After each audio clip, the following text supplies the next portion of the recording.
billahi min syururi anfusina wa min sayyiati a'malina. Man yahdihillahu fala mudhillalah wa may yudlil fala hadiyalah. Asyhadu an la ilaha illallah wahdahu la syarikalah wa asyhadu anna Muhammadan abduhu wa rasuluh. Amma ba'du. Hadirin sekalian, alhamdulillah kita diberikan nikmat yang begini besar oleh Allah pada kita. Dan patut disyukuri juga kita diciptakan sebagai manusia, makhluk yang dilebihkan oleh Allah dari makhluk apapun juga.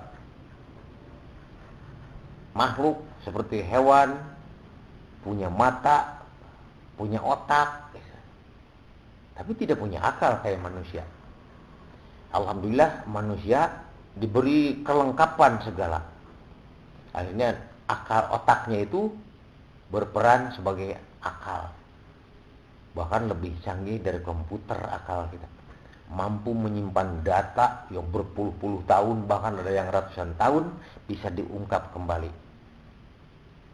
Silakan aja kita pikirkan masa kecil dulu, waktu anak-anak begitu ingat, semuanya bisa diulang. Oh, waktu di sini ingat semuanya itu tanpa celah.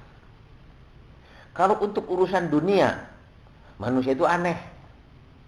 Akal itu betul-betul dijadikan, diambil manfaat yang luar biasa untuk mempelajari apa-apa yang sekiranya bisa mendatangkan uang, mendatangkan ilmu,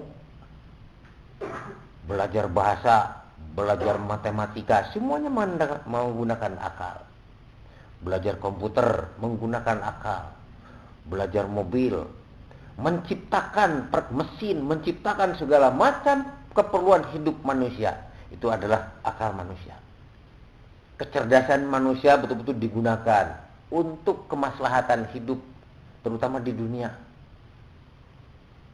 Tapi jarang-jarang kita meneliti, menelaah kehidupan kita ini menggunakan akal manusia untuk berbekal di akhirat nanti. Sangat baik, sangat bagus kita menggunakan akal untuk kehidupan dunia, untuk kemaslahatan manusia. Tanpa kita menggunakan akal, maka mungkin kehidupan kita akan sengsara. Akan cepat hancurnya kehidupan manusia. Manusia jaya di dunia ini karena akalnya. Kerbau yang begitu besar bisa ditaklukkan oleh manusia karena akalnya. Gajah yang begitu besar badannya itu, tenaganya gede, bisa ditaklukkan karena akal manusia. Kapal laut yang begitu besar, raksasa, itu bisa dikendalikan karena akal manusia. Ikan hiu, ikan paus di lautan yang begitu raksasa, bisa ditaklukkan karena akal manusia. Padahal kita diciptakan oleh Allah dalam keadaan susah payah. Begitu kita dilahirkan oleh ibu kita, wah, tidak bisa apa-apa. Tidak bertenaga, cuma bisa nangis saja, tidak bisa apa-apa. Makan disuapin, minum susu dikasih sama ibunya. Nggak bisa berjalan layaknya dengan hewan. Hewan begitu lahir, diberi-beri, dijilatin sama ibunya, langsung bisa berjalan gitu. Ayam busuk keluar dari telurnya itu langsung ciap-ciap bisa lari. Anak bebek langsung bisa berenang. Umur sehari saja mereka sudah bisa bergerak. Lain lagi dengan manusia. Belum setahun belum bisa jalan. Paling baru 3 bulan 4 bulan merayap ya. Langsung 5 bulan ngeronang duduk. Udah bertahap. Setahun baru bisa jalan. Itu pun belum tahu apa-apa. Dalam surat Al-Balad ayat 4 disebutkan, sesungguhnya kami telah menciptakan manusia berada dalam susah payah. Susah payah manusia dilahirkan oleh Allah tuh. Tapi setelah dewasa diberi akal oleh Allah, ya, manusia yang susah payah itu. Nah, peranan akal inilah diasah dengan pendidikan, dengan sekolah, pelajaran yang tinggi, sehingga banyak manusia yang cerdas. Kita lanjutkan dalam surat Al-Balad ayat sampai dengan 11. Dalam ayat yang kelima, apakah manusia itu menyangka bahwa sekali-kali tiada seorang pun yang berkuasa atasnya? Nanti mentang-mentang akalnya cerdas, mentang-mentang orang pandai, mentang-mentang jenius, dia sombong, takabur. Seolah-olah kesuksesan dia itu karena peranan akalnya dia, karena kepandaiannya dia. Padahal Allah bertanya, apakah manusia itu menyangka bahwa sekali-kali tiada seorang pun yang berkuasa atasnya? Nah, di sini gunakan akal kita. Siapa yang menciptakan segalanya? Seperti Nabi Ibrahim tadi, yang menciptakan dirinya adalah Allah. Di Al-Quran sudah dijawab. Kalau kita tidak menggunakan akal atas bimbingan Allah, maka kesombongan dan ketakaburan kita akan muncul.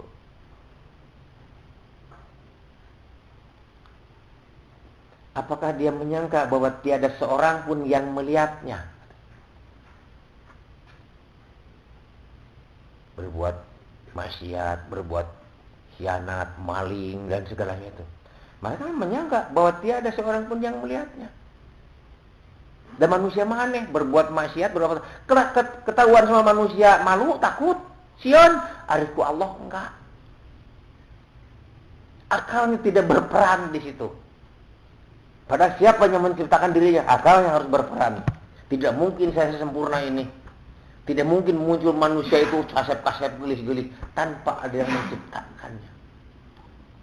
Tanpa ada yang mengaturnya.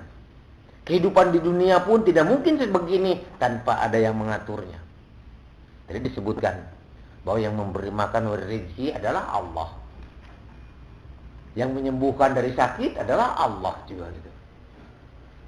Padahal Nabi Ibrahim siapa yang membimbingnya sih? Kalau manusia atau guru atau orang tua tidak ada yang membimbing. Kita mah dibimbing sejak kecil oleh orang tua, oleh guru ngaji dan segalanya dibimbing. Di sekolah dibimbing, tapi kenapa? Kita ini sombong dan takabur, tidak mau menggunakan akalnya untuk bekal ke akhirat nanti. Supaya pembaktian kita, seluruh aktivitas hidup dan kemampuan hidup kita ini adalah untuk bekal di akhirat. Jangan mentang-mentang dirinya itu pandai, pinter, tapi otaknya tidak jalan. Siapa yang menciptakan ini semuanya? Bukankah kami telah memberikan kepadanya 2 buah mata, lidah dan 2 buah bibir? Dan kami telah menunjukkan kepadanya 2 jalan, yaitu kebajikan dan kesesatan. Tahukah kamu apakah jalan yang mendaki lagi sukar itu? Allah yang memberikan sepasang mata kepada kita. Tanya orang yang buta tadi di atas gunung, apa yang kamu lihat keindahan dunia? Nggak tahu dia. Warna hijau indahnya dunia ini, mereka tidak tahu. Kita yang diberi mata bisa melihat, seharusnya akalnya itu berbicara di situ. Waduh, indahnya pohon ini, siapa yang menciptakan? Dari bibit yang sekecil ini, pohonnya begini tinggi. Ya. Buah beringin segede apa, bijinya itu segede-gede titik, istilahnya bijinya buah beringin itu. Tapi pohonnya busuk. Wah, tinggi besar, rindang. Padahal bijinya itu sangat kecil tumbuhnya. Lain lagi dengan biji semangka, istilahnya itu. Biji semangka gede. Jadinya kan pohonnya cuma segede gini, buahnya gede-gede. Lain lagi dengan biji-bijian yang lain, semuanya gede-gede. Tapi buah beringin begitu kecilnya bijinya, buahnya aja segede gini. Tapi tumbuh menjadi batang pohon yang rindang, yang besar sekali, tempat orang berteduh. Nah, itu harus digunakan akal kita. Kalau bukan Allah yang menciptakan. Apa tujuannya Allah menciptakan segala sesuatu? Fasilitas hidup kita ini. Kita enaknya saja dijadikannya pohon yang rindang, tempat berteduh kita. Andaikan di tempat hidup kita ini gersang, tidak ada pohon-pohonan, mau apa jadinya? Tandus semuanya juga. Kayak di gurun saya begitu. Kita banyak pepohonan. Bisa dilihat oleh mata kita. Warna-warni, buah-buahan, bunga-bungaan. Bisa dilihat oleh mata kita. Seharusnya dipikir. Dari mana bisa tumbuh begitu? Siapa penciptanya? Jangan punya cuma buku, ilmu pengetahuan, jangan diteliti. Ada orang menciptakan komputer, dipelajari setengah mati, biaya besar juga. Padahal manusia sendiri yang bikin. Malah aneh istilahnya begitu.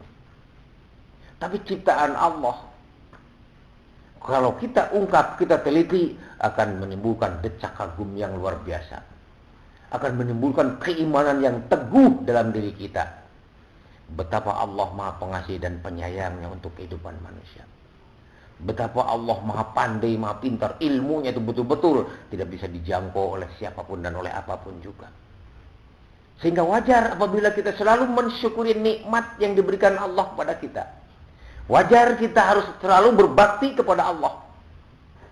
Wajar apabila ada panggilan Allah, waktunya sholat, kita bersyukur kepada Allah. Bukannya kita malas-malasan. Datang waktu subuh kita malas. Seharusnya kita bersyukur. Untung kita diciptakan tidak jadi monyet. Nanti ada doger jelema, cina berenang itu di Taranga, doger jelema begitu. Ayo untung ada doger monyet dan monyet yang dikendalikan oleh manusia. Ada main bola gajah, ada narik kayu, nanti kita diperalat oleh gajah. Terus sekarang harus disyukuri itu semuanya. Makanya sangatlah wajar dan suatu kewajiban bagi kita datangnya waktu ibadah atau saat-saat apa yang dilakukan oleh kita merupakan pembaktian kepada Allah. Karena begini banyak dan tidak akan terhitung nikmat yang diberikan Allah kepada kita. Suatu saat kita diberi penyakit gatal saja. Jangan lega-lega gatalnya di hidung saja gitu. Dari ibu tuh. Dan kamu tanya garo kayak gitu. Keur salat Allahu Akbar kurak. Mana khusyuk kumaha? Bekerja yang sangat penting ya diberi aturan luar biasa. Mana yang gagaro gitu. Tapi tidak pernah kalau orang belum merasakan diberi penyakit yang menjadikan kita menderita, tidak akan mensyukuri nikmatnya sehat. Coba jalan-jalan ke rumah sakit. Betapa repotnya orang yang sakit berat. Ada yang harus dioperasi, ada yang nangis terus-terusan menjerit-jerit karena kesakitan. Kita mah dengan tenangnya menjenguk. Geradamang atuh. Saan itu hayang geradamang. Oh kok ngaduakeun tapi ucapan anak itu geradamang atuh ibu cenah. Satu nu hayang geuring ucapan teh. Lain kitu teh ngadoakeun nu geuring mah. Ngadoa ke Allah mudah-mudahan orang yang sakit cepat sembuh. Kebanyakan bagi orang-orang kita kan begitu. Geradamang tuh ibu, geradamang tuh bapak, can ulah teu damang wae. Sanu hayang geuring ka bapak ge sering lamun bapak sakit begitu datang. Ulah teu damang atuh bapak, sanu hayang geuring. Da bapak hayang mah sehat. Tapi itu peringatan dari Allah bahwa kita itu tidak bisa apa-apa. Kan bapak suka ngobatin, masa bapak sakit? Kada geuring heula diobatan teh cing teh atuh da teu geuring tuh buku mah minum ubar. Jadi itulah manusia punya akal, tapi akalnya itu tidak pergunakan untuk kemaslahatan dirinya dan kemaslahatan orang lain. Diberi juga lidah. Lidah untuk merasakan manis, pahit, asin, nikmat dan enggak itu dirasakan oleh lidah. Andaikan kita tidak diberi lidah atau tidak diberi rasa, kumaha? Mau nyaon pahit, mau asin, naon celebek we, bener mau pilih-pilih, makan pohon lapar perut gas. Tak akan merasakan kenikmatan hidup, kenikmatan rasa dari makanan-makanan Allah. Diberinya rasa lidah oleh Allah itu untuk apa? Supaya merasakan kenikmatan. Kalau sudah merasakan kenikmatan, akal kita harus berjalan mensyukuri nikmat yang diberikan Allah kepada kita. So, jelema nyian siga lidah, kieu segala rasa bisa dirasakan, mal bisa. Cuman sel-sel daging kayak yang lain, lidah itu begitu. Tapi di ujung dia bisa merasakan asin, manis di ujung mana, panane. Seharusnya gitu, alhamdulillah, sangat-sangat bersyukur. Karena kita diberikan sebagai manusia yang merasakan kenikmatan dari makanan-makanan yang ada disediakan oleh Allah kepada kita. Itu pun juga dua buah bibir. Coba lawan bibir sabelah. Rek balem kumaha urang. Cara ngape sabelah kumaha. Nyarita ge mah bener. Bicara tidak akan jelas segala sesuatu. Ini diberi bibir sepasang itu untuk apa? Supaya minum kasep, lebih kasep manusia itu, lebih cantik perempuan. Bicara bisa jelas. Ini diberi lidah, diberi bibir sepasang itu, pembicaraan kita jelas kan. A, I, U, E, O-nya itu jelas pisan. Coba cekal bibir sabelah, kita bilang kita A, I, U, E, O. Hese. Kamu lidah ditahan mah jangan. Bilang R juga nggak akan bisa gitu. Sebab yang bilang R itu yang bergetar kan lidah. Ini tidak pernah dipikirkan meskipun akal kita dibawa letik lebih kolot, nggak pernah memikirkan seperti itu. Padahal kita diberi kecerdasan oleh Allah. Sudah saatnya kita menggunakan peranan akal dalam kehidupan kita. Selalu digunakan untuk dari mana ini asalnya? Untuk apa? Dari siapa? Semuanya pemberian dari Allah. Nah, Nabi Ibrahim dalam ayat yang tadi disebutkan. Yang menghidupkan dia itu Allah. Yang menciptakannya Allah. Yang memberikan makan juga Allah. Yang menyembuhkan dari sakit juga Allah. Yang mematikan juga Allah. Menghidupkan kembali juga Allah. Nanti semuanya kepada Allah.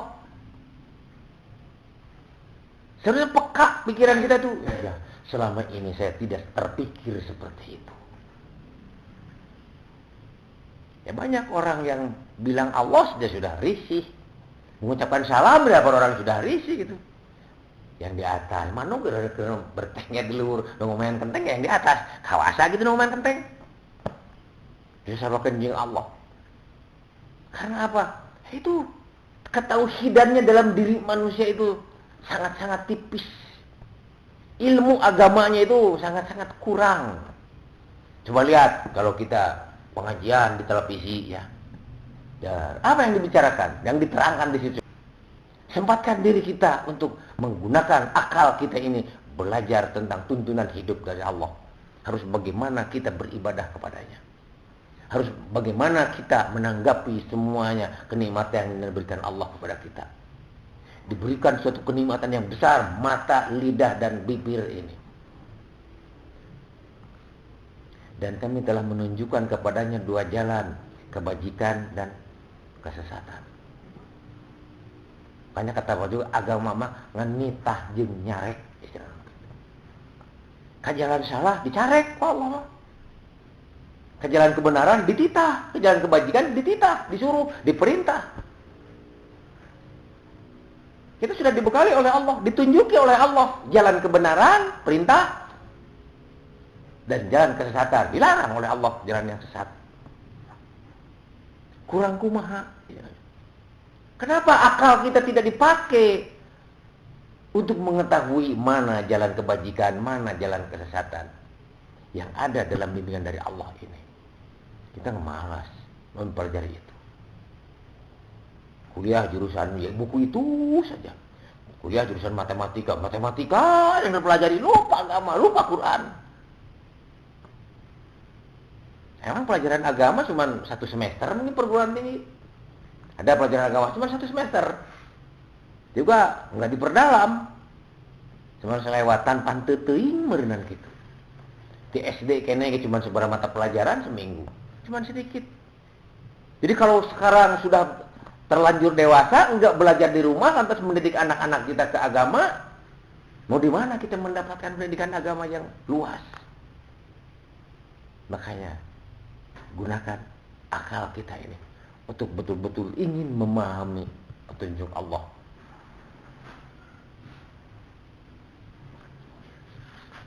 Selanjutnya dalam surat Yunus ayat 100. Dan tidak ada seorang pun akan beriman kecuali dengan izin Allah. Dan Allah menimpakan kemurkaan kepada orang-orang yang tidak mempergunakan akalnya. Akan ditimpa kemurkaan Allah. Apabila orang-orang tidak mempergunakan akalnya, bagaimana caranya kita untuk mendapat kemuliaan di akhirat nanti? Bagaimana caranya kita mematuhi dan mentaati perintah Allah? Bagaimana caranya kita untuk mendapatkan rahmat Allah? Masa sih teka akalan, teka otakan? Dan tidak ada matematika di Al-Quran mah. Itu susah, itu sulit istilahnya. Kecuali kalau diteliti lebih mendalam, bisa saja berupa matematika. seperti hitungan-hitungan. Nanti akan terheran-heran kita juga.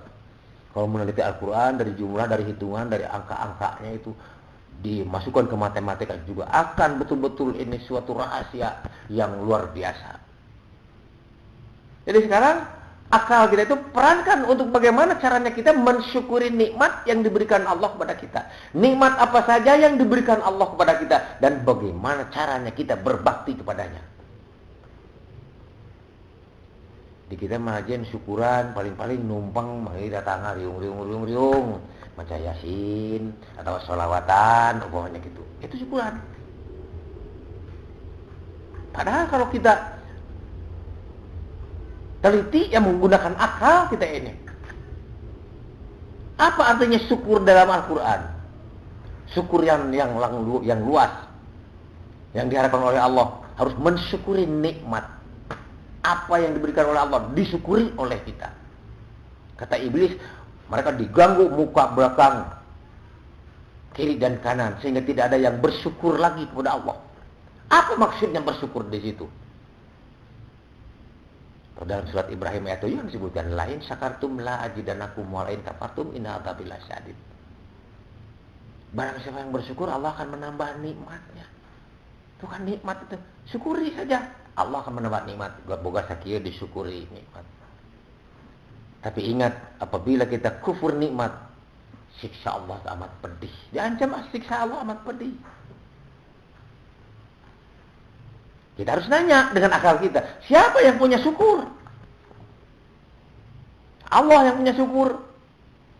Apa yang dikehendaki oleh Allah atas makhluknya, ciptaan Allah. Wa ma khalaqtul jinna wal insa illa liya'budun. Diciptakannya jin dan manusia itu untuk beribadah kepada Allah. Makanya kalau kita ingin mensyukuri nikmat yang diberikan Allah kepada kita, maka adalah beribadah dengan seksama kepada Allah. Itulah syukuran yang sebenarnya. Eta mah numpang onang-onang itu mah salah satu cabang dari rasa syukur itu mah. Menikmati rezeki yang diberikan Allah kepada kita, atau tetangga kita ikut-ikut mencicipi menikmati rezeki itu.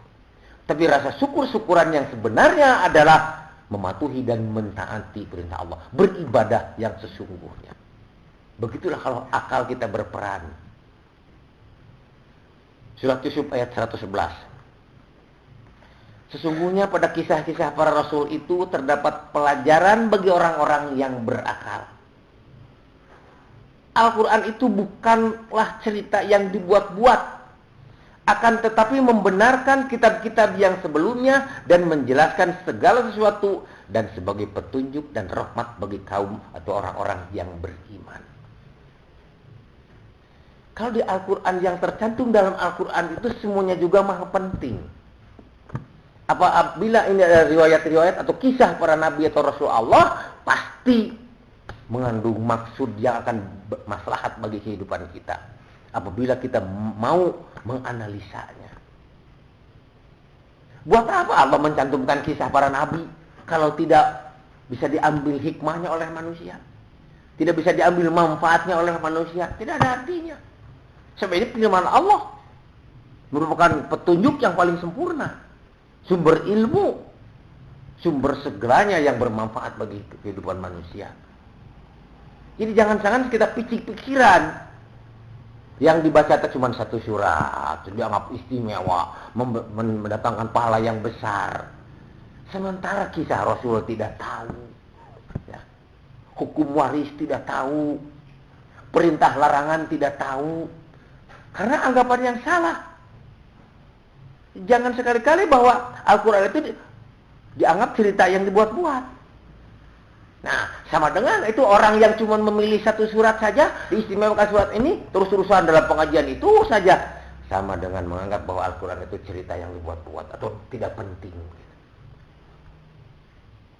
Kalau sudah menganggap ada surat lain atau ayat lain tidak penting, lebih rendah istilah manfaatnya, kepentingannya dari surat-surat tertentu, wah, itu kekeliruan yang besar. Takutnya murka Allah nanti akan datang kepadanya. Sebab yang akan mendatangkan petunjuk dan rahmat bagi kaum yang beriman adalah menjadikan, mempelajari dan memikirkan bagaimana kisah-kisah para nabi yang dicantumkan oleh Allah dalam Al-Quran, dan menganggap bahwa Al-Quran ini adalah petunjuk bagi kehidupannya, pelajaran bagi kehidupannya, ya, hukum bagi kehidupannya yang harus dipatuhi. Kalau kita tidak menjadikan Al-Quran petunjuk, pedoman, serta pelajaran dalam hidupnya, maka dia tidak akan mendapat rahmat dari Allah. Kalau tidak mendapat rahmat, sebanyak-banyaknya ibadah, menurut perhitungannya pahalanya sangat banyak sekali karena banyak membaca surat-surat tertentu, surat Al-Quran. Kalau tanpa rahmat Allah, tak akan masuk surga. Justru dosanya banyak sekali. Dia tidak tahu perintah dan larangan. Dia tidak tahu apa riwayat Rasul. Harus bagaimana kita. Kita selalu memperingati hari lahirnya Nabi Muhammad SAW. Tapi tidak tahu, tidak pernah memperdalam tentang hadis Rasul. Tidak pernah memperdalam apa yang dijadikan kehidupan Rasulullah, yang jadi contoh bagi kita. Tidak tahu. Seharusnya kalau mencintai Rasulullah, istilahnya dilanjutkan dalam surat Ar-Rum ayat 24. Dan di antara tanda-tanda kekuasaannya, dia memperlihatkan kepadamu kilat untuk menimbulkan ketakutan dan harapan. Dan dia menurunkan air hujan dari langit, lalu menghidupkan bumi dengan air itu sesudah matinya. Sesungguhnya pada yang demikian itu benar-benar terdapat tanda-tanda bagi kaum yang mempergunakan akalnya. Bagi orang yang berakal, seperti ada kilat, diteliti, oh itu listrik, menemukan listrik, sehingga akhirnya tercipta, dipikirkan, terciptalah listrik. Nah, sekarang manfaatnya. Orang yang mempergunakan akalnya. Timbulnya sekarang bisa terang benderang di ruangan kita, televisi bisa nyala, ya. Kulkas bisa nyala, masak nasi juga dengan rice cooker bisa enak ya, tanpa api gitu. Karena apa? Tadinya orang meneliti, oh itu ada petir. Jadi ada dua gumpal awan yang itu mengandung apa? Oh ternyata mengandung listrik. Maka diciptakan, teliti bagaimana caranya membuat generator listrik, karena pembangkit listrik dari tenaga air, dari tenaga uap, dari bermacam-macam, tenaga angin, segala macam. Karena akal yang digunakan. Digunakan untuk kemaslahatan manusia. Kenapa kita tidak menggunakan akal kita untuk kemaslahatan diri kita, dunia dan akhirat? Apa saja yang kita mampu. Nah, kalau timbul petir lagi masa musim kemarau, wah udah ada geluduk, jika nama musim hujan tereh ya. Penggembiraan. Petirnya besar-besar, menimbulkan ketakutan. Aku jelegur, harus istighfar gitu. Anu bahaya mah kilatnya justru. Hari bunyinya mah itu menandakan bahwa dengan kilat itu udara terpecah, nanti datang beradu kembali, nah menimbulkan gelegar yang besar itu adalah sudah lewat. Yang membahayakan itu justru kilatnya itulah aliran listrik yang sangat dahsyat. Apabila menyambar benda apapun di permukaan bumi itu akan gosong. Bukan dicari batunya kayak si ponari menjadi obat, ribut batu pengobatan. Itu tidak menggunakan akal orang yang begitu. Makanya yang disaladar jadi mana? Ya mempelingat si batu ponari. Kita sebagai umat Islam jangan terkecoh oleh hal yang demikian. Jangan gampang terpancing.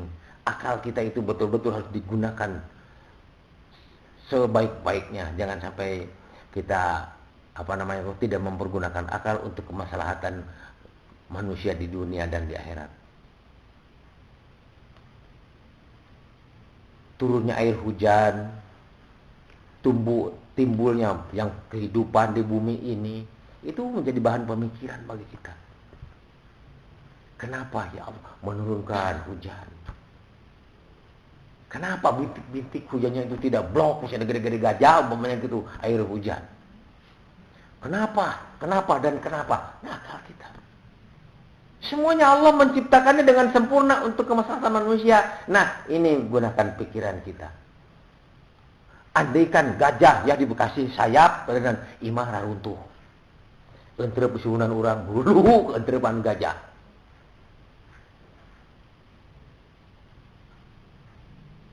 Harus disyukuri, harus dipikirkan oleh kita. Kenapa? Itu patut disyukuri oleh kita. Semuanya sudah terencana, terwujud dengan sempurna untuk kemaslahatan manusia. Kitanya tidak mau muncul tumbuh-tumbuhan dan segala macam. Kitanya tidak mau bahwa itu adalah karunia Allah untuk kenikmatan kita.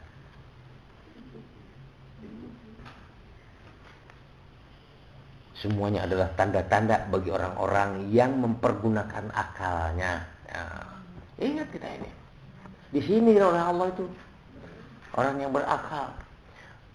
Yang sedangkan dalam Al-Quran menurutan yang meneliti ya, yang meneliti kata-kata akal dan ilmu ini tidak kurang dari 850 kata. So. Berarti kita ini dipancing oleh Allah supaya betul-betul mempergunakan akal kita. Betul-betul untuk menuntut ilmu. Jangan jadi orang yang bodoh umat Islam itu. Harus pandai. Harus bisa berpikir jernih, cerdas. Maka dia akan bahagia dunia dan akhirat. Dalam surat Az-Zumar ayat 21.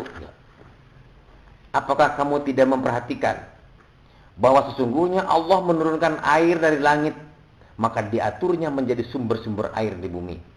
Kemudian ditumbuhkannya dengan air itu tanam-tanaman yang bermacam-macam warnanya.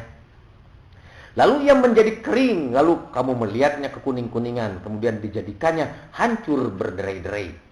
Sesungguhnya pada yang demikian itu benar-benar terdapat pelajaran bagi orang-orang yang mempunyai akal. Andaikan Allah asal-asalan menciptakan bumi, diciptakan dari tanah, blek, ya bulat, ya udah. Turun hujan, meresap, lep ke bumi. Amblas semua. Di mana orang ngelacai, saudara? Red ngali sumur, wah ya. Sebab Allah menciptakannya, tanah meresap, bisa meresap air. Tembus semua air. Tapi diciptakan oleh Allah. Bumi ini berlapis-lapis. Ada lapisan yang menyerap air, ada yang kedap air. Dan bergelombang, tidak rata begini. 10 cm misalnya, 10 meter, bulat, dari bungkus, kuno. Enggak. Tapi bergelombang-gelombang. Nah, lapisan yang kedap air ini, yang tidak tembus air, ini menampung air hujan. Nah, hujan, betul. Hujan di gunung, meresap ke dalam tanah. Tertampung dia dalam lapisan-lapisan yang kedap air, yang tidak tertembus. Makanya jangan heran ada di atas gunung letik, istilahnya pasir gitu, ada sumber mata air. Tuh, tadi juga di Gunung Apu, istilahnya Gunung Kapur. Pak, ini air dari mana? Sumber mata air, Pak. Di mana? Di atas. Nah, mata air di atas itu. Ini mengalir ke bawah. Bukannya dari bawah ditarik ke atas, bukan. Tapi dari atas. Dialirkan ke bawah ke rumah-rumah. Dari mana coba? Pasti ini di wilayah kita ini ada gunung yang jauh lebih tinggi. Nah, lapisannya itu bergelombang ini. Nah, di sana kebetulan muncul.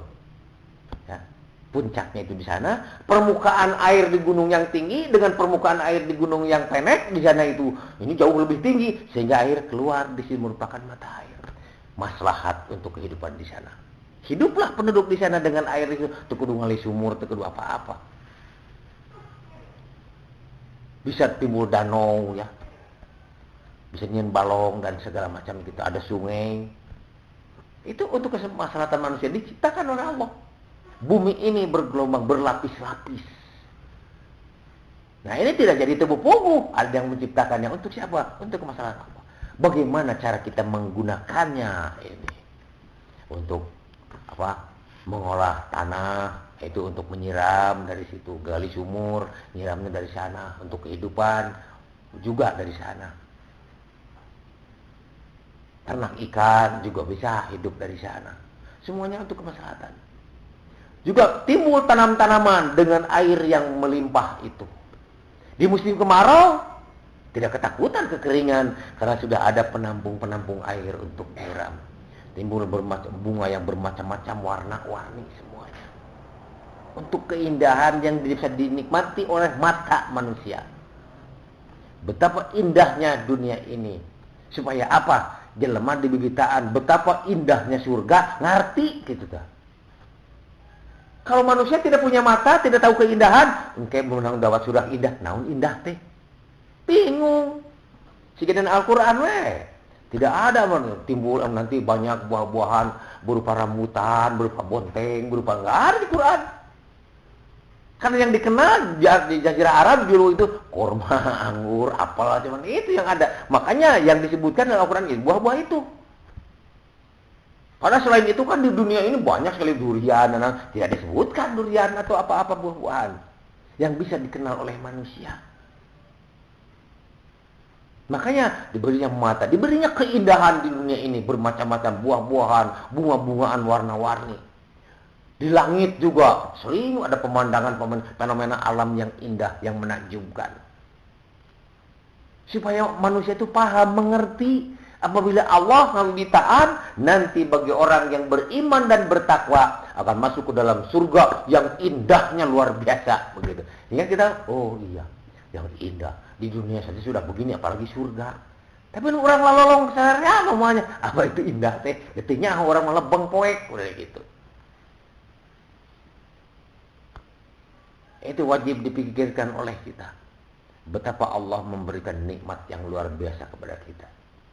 Sesungguhnya pada yang demikian itu benar-benar terdapat pelajaran bagi orang-orang yang mempunyai akal. Tidak ada saja tempat air menggenangnya lapisan gitu. Daerah tandus, daerah gersang, kering kerontang, tumbuh-tumbuhan itu hancur berderai-derai. Banyak di lapisan itu. Jangan jauh-jauh lah kita jalan-jalan saja ke kampung, ke daerah Jawa. Apabila musim kemarau, wah gersangnya bukan main. Tanah sampai pecah-pecah. Nggak ada satu rumput pun yang tumbuh di sana. Tapi begitu hujan turun, seminggu 2 minggu kemudian menghijau kembali. Maha besar Allah memberikan kenikmatan yang luar biasa bagi kita. Masa kita akan berdiam, saya tidak mau bersyukur. Ya guys, hukum alam kieu we, hukum alam kieu tidak bisa dengan begitu. Kenapa monyet tidak bisa akal kayak manusia, tidak bisa. Terus juga dalam surat Al-Baqarah ayat 164.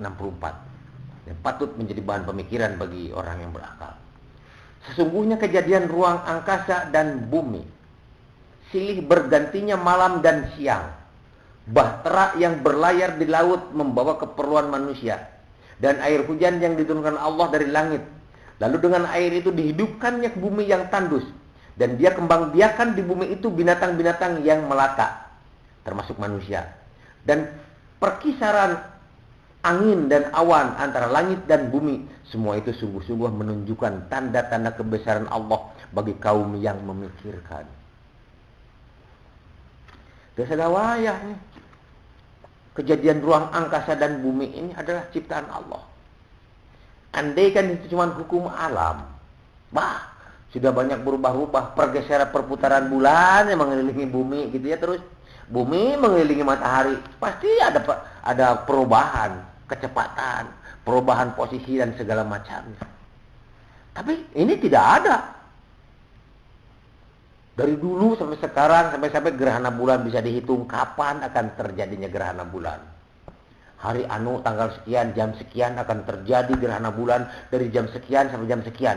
Sampai bisa dihitung begitu, berarti perjalanan itu sangat konsisten. Stabil terus. Tanpa ada yang mengatur, tidak mungkin bisa. Gerhana matahari juga akan terjadi, bisa dihitung oleh manusia.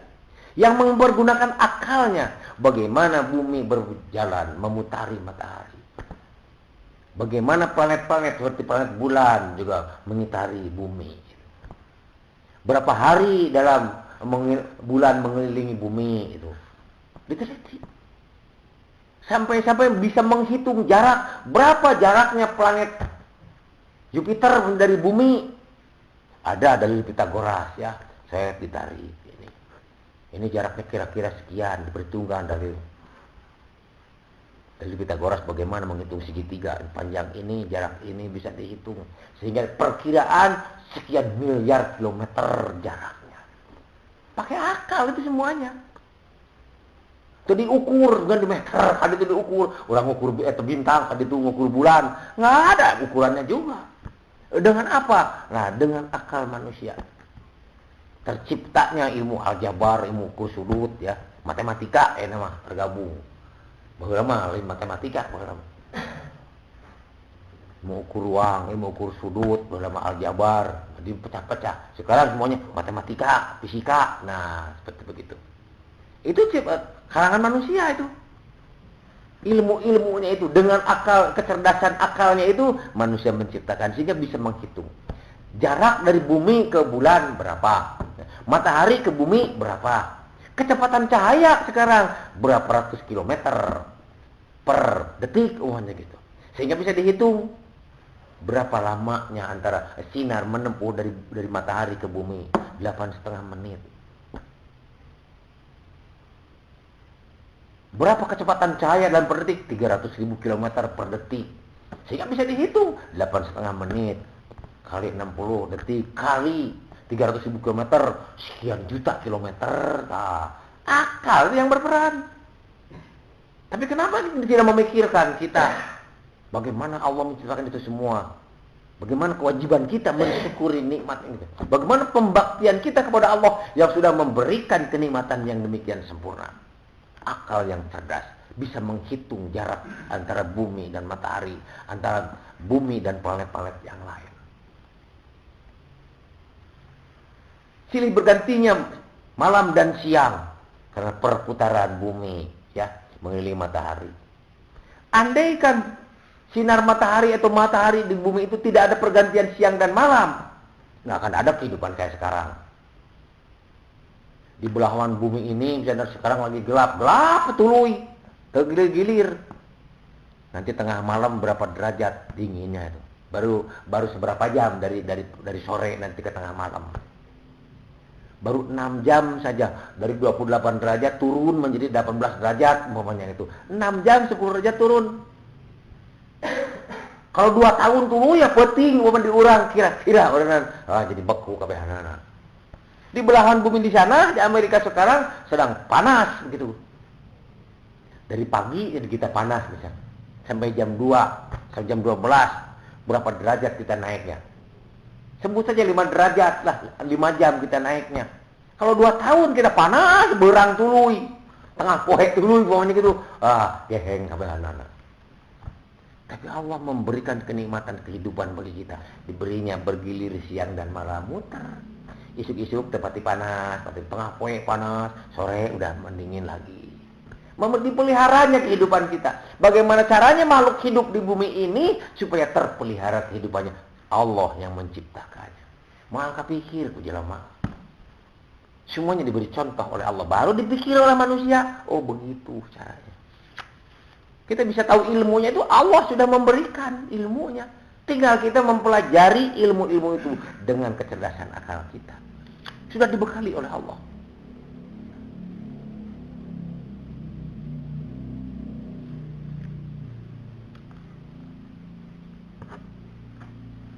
Kalau kita tidak peka memikirkan semua yang diciptakan oleh Allah dalam kehidupan kita ini, maka kita akan negreg dalam pembangkangan kepada Allah.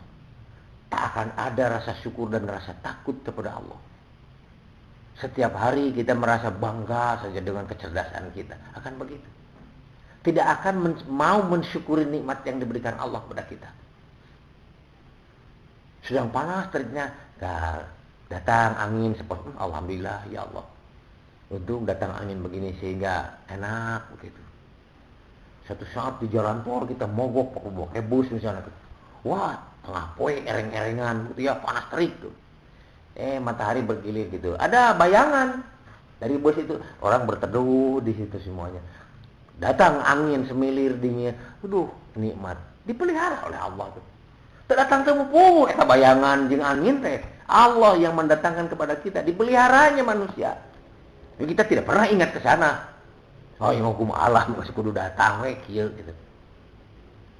Suatu saat kita tidak ada angin, panas terik, tidak ada apa, waduh luar biasa repotnya.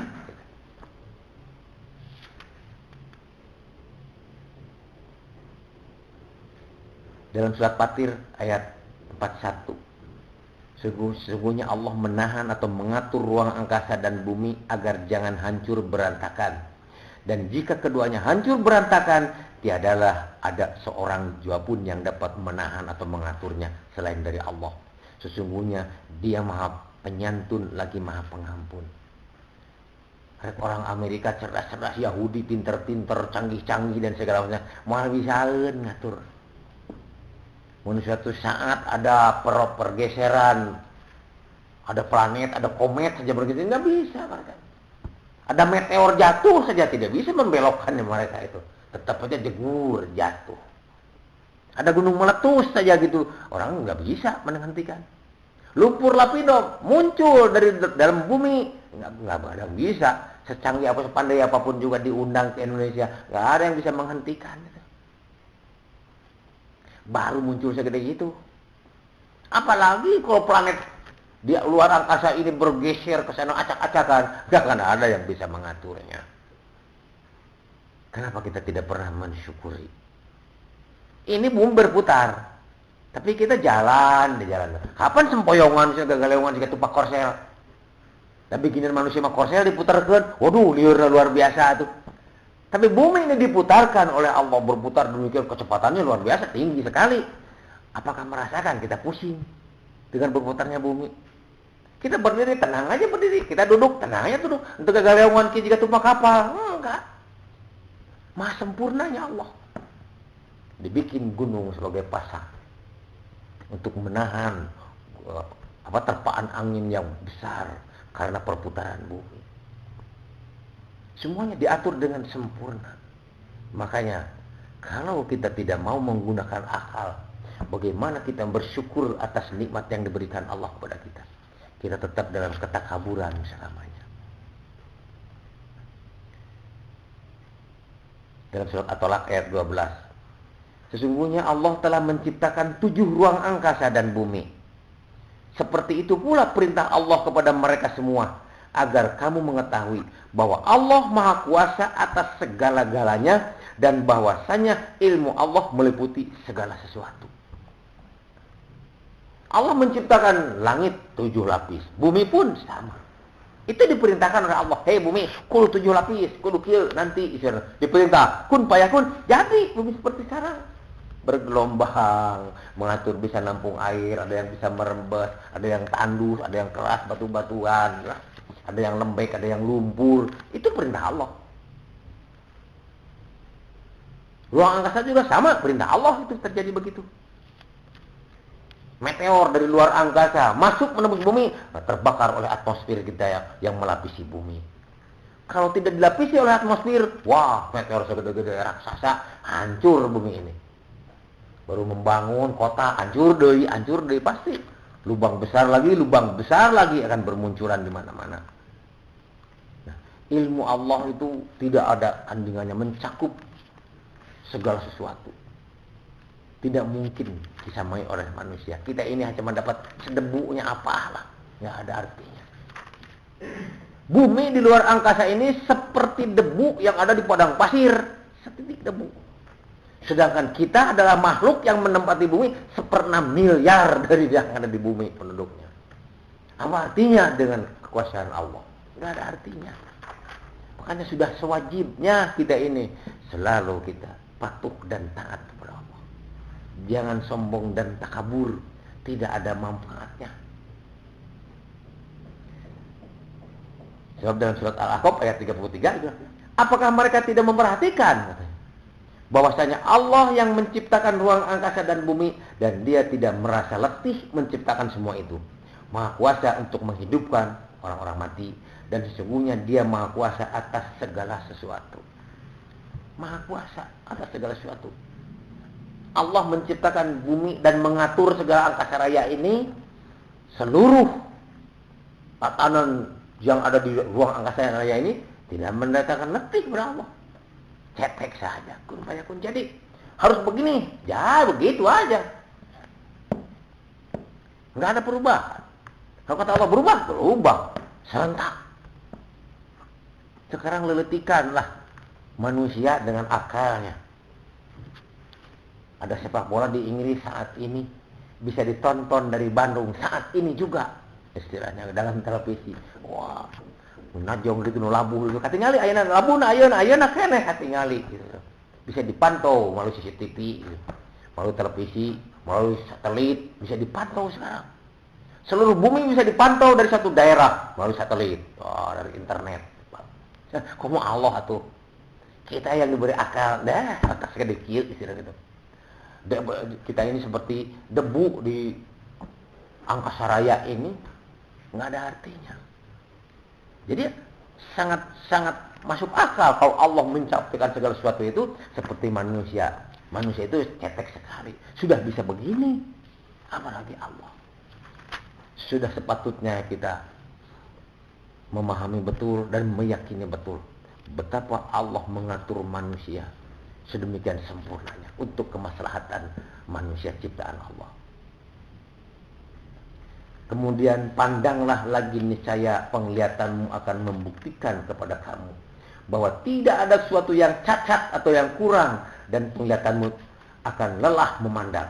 Sesungguhnya kami telah menghiasi ruang angkasa yang dekat dengan bintang-bintang dan kami jadikan bintang-bintang itu alat pelempar setan.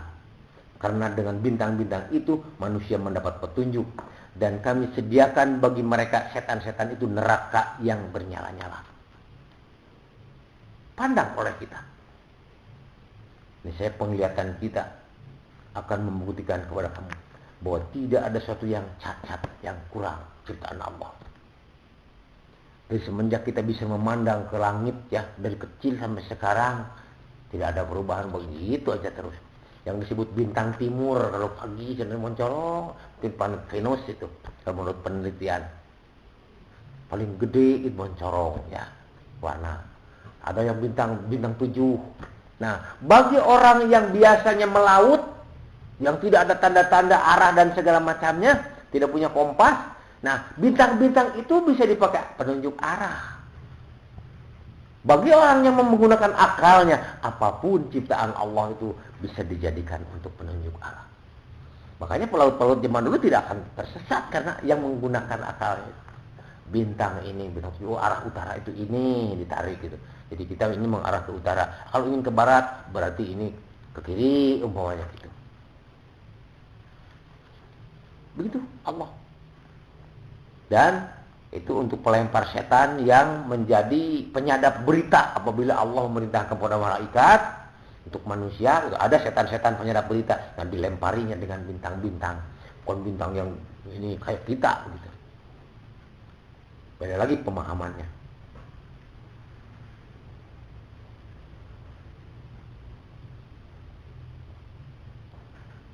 Itu dalam surat Al-Mulk ayat 4 dan 5 ya.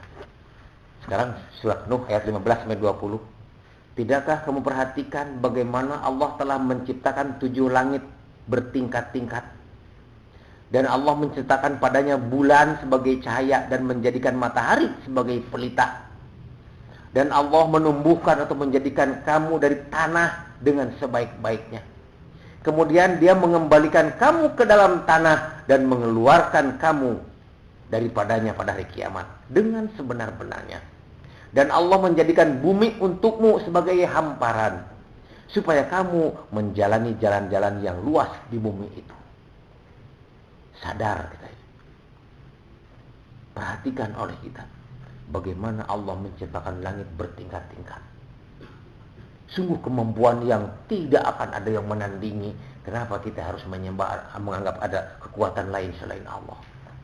Yang dianggap Tuhan oleh manusia yang syirik kepada Allah itu, apa yang bisa dibikin oleh mereka? Tak ada sedikit pun juga. Sedangkan Allah Maha Sempurna, ilmunya mencakup dari segala hal. Juga Allah yang menciptakan padanya bulan sebagai cahaya dan menjadikan matahari sebagai pelita. Sarwa mengeluarkan sinar. Kenapa matahari disebut pelita? Sedangkan bulan sebagai cahaya. Karena cuma cahaya saja bulan. Kalau pelita itu ada apinya kan? Jadi bulan kalau menurut ilmuwan diteliti itu memantulkan cahaya matahari. Makanya di sini di Al-Quran disebutkan bulan sebagai cahaya dan menjadikan matahari sebagai pelita. Sumber cahayanya yang sebenarnya adalah matahari. Dan Allah menumbuhkan dan menjadikan kamu dari tanah dengan sebaik-baiknya. Kita diciptakan dari tanah. Diinjak-injak tiap hari kita ini. Makanya kita diciptakan oleh Allah, jangan sekali-kali melecehkan atau menghina orang lain sesama manusia. Semuanya ciptaan Allah dari tanah asalnya. Yang kemudian dari setetes air mani. Semuanya ciptaan Allah. Apabila kita mengejek, merendahkan orang lain atau makhluk lain, sama dengan menghina Allah yang menciptakannya. Jadi jangan sekali-kali kita menganggap remeh, menghina, ataupun menganggap cetek orang lain. Semuanya ciptaan Allah, punya kekurangan dan punya kelebihan. Tidak mungkin semuanya sama rata. Kemudian dia mengembalikan kamu ke dalam tanah dan mengeluarkan kamu daripadanya pada hari kiamat dengan sebenar-benarnya. Kita berasal diciptakan dari tanah, nanti akan kembali kepada tanah. Dihidupkan kembali nanti, kita akan dihitung amal perbuatan kita. Makanya, apa sekarang yang kita persiapkan untuk nanti apabila dihidupkan lagi oleh Allah. Dan Allah menjadikan bumi untukmu sebagai hamparan. Kita diberinya tempat berpijak, tempat berteduh, tempat berdiam, dan nikmat sekali kita rasakan. Tidak pernah kita merasa berputar-putar karena bumi berputar, merasa kecuali ada gempa gitu, baru ada gempa sedikit saja baru merasakan begitu, kita sudah shock ya, sudah panik. Nah, ini diberikan oleh Allah, nikmat saja dalam putaran. Itu pemberian dari Allah supaya kamu menjalani jalan-jalan yang luas di bumi itu, kata Allah. Yang terakhir dalam surat At-Tolak ayat 10, Allah menyediakan bagi mereka azab yang keras, maka bertakwalah kepada Allah orang yang mempunyai akal, yaitu orang-orang yang beriman. Sesungguhnya Allah telah menurunkan peringatan kepadamu, katanya begitu. Jadi Allah menyediakan kepada kita azab yang sangat keras bagi orang yang beriman tapi tidak mau bertakwa, tidak mau beribadah, tidak mau bersyukur kepada Allah. Meskipun kita ini orang-orang yang beriman, mendapat siksaan oleh Allah, mendapat azab yang sangat keras. Apalagi yang tidak beriman, itu mah abadi azabnya juga. Nah, oleh karena itu sudah saatnya kita, akal kita, pemberian atau anugerah dari Allah itu jangan dibiarkan bulukan begitu saja, membekuk begitu saja. Asah otak kita sekarang untuk meneliti berbagai ciptaan Allah ini. Baik ayat-ayat Allah dalam Al-Quran ataupun ayat-ayat Allah yang ada di lingkungan kita ini. Apa gerangan maksud Allah? Bagaimana kita ini? Harus bagaimana kita ini? Sehingga selamanya kita selalu mensyukuri nikmat Allah yang diberikan kepada kita. InsyaAllah. Demikianlah uraian pada malam hari ini. Mudah-mudahan uraian ini akan menggugah diri kita, kelengahan kita yang tidak pernah mensyukuri nikmat yang diberikan Allah kepada kita. Bagaimana Allah memberikan akal yang cerdas bagi kita, ya. Mudah-mudahan kita oleh Allah bisa memfungsikan akal kita ini untuk hal-hal yang bermanfaat, untuk berbekal di akhirat nanti. Mudah-mudahan kita dijauhkan dari tipu daya setan dan dijauhkan kita dari jalan kesesatan, dan mudah-mudahan kita senantiasa berjalan dalam kebenaran. Mudah-mudahan juga Allah senantiasa memberikan ilmu yang bermanfaat bagi kita dan memberikan kekuatan yang luar biasa untuk memerangi hal-hal yang akan menyesatkan diri kita. Rabbana la tuzigh qulubana ba'da idh hadaytana wa hab lana min ladunka rahmatan innaka antal wahhab. Rabbana atina fid dunya hasanah wa fil akhirati hasanah wa qina adzabannar. Assalamualaikum warahmatullahi wabarakatuh.